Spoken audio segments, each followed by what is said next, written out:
Okay. So ang procedure muna natin gagawin para ma-check na wala talaga siya nahihigop na tubig, so i-drain muna natin. Tanggalin muna natin ng laman tong pressure tank niya. Then saka natin ulit patatakbuhin yung pump para makita natin kung wala talagang pumapasok na tubig dito sa pressure tank. Okay, so i-drain muna natin siya.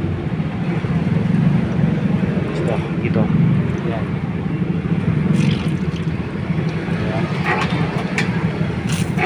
Shit. Pop.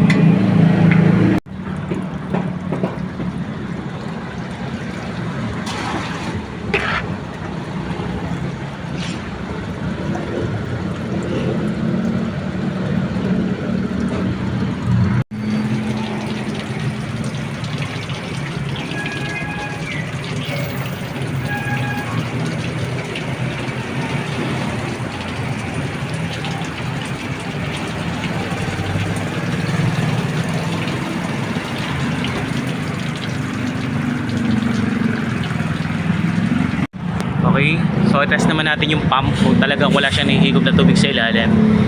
So buksan natin itong valve. Okay, so yan, walang problema sa higop ng pump. May nahihigop siyang tubig. So i-close na natin. Okay, so nakikita kong problema dito ay dito sa pressure tank.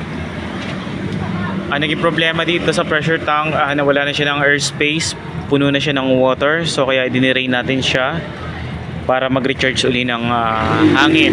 So yun, okay naman siya ngayon. So ko-complete drain lang natin bago natin uli i-kabit. Okay, okay na ngayon, completely drain na siya. So sinarado ko muna ulit itong valve. So test ulit natin buksan yung pump. Okay, hintayin natin siya mapuno. Punuin niya ulit itong pressure tank na 42 gallons. Yan.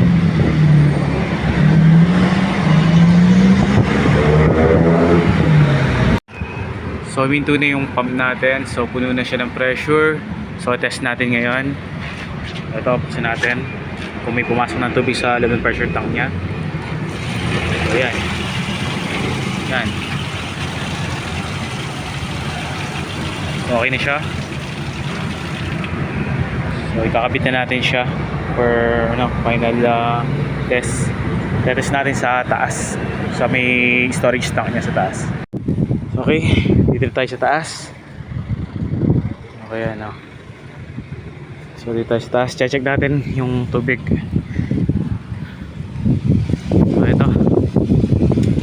Ayan. Okay naman. Tingnan natin kung gumagana yung floater para mag-automatic yung pump. So okay naman siya. Okay na, gumagana yung floater. Okay na. So ayan o, pupuno na rin naman pala siya. So okay na.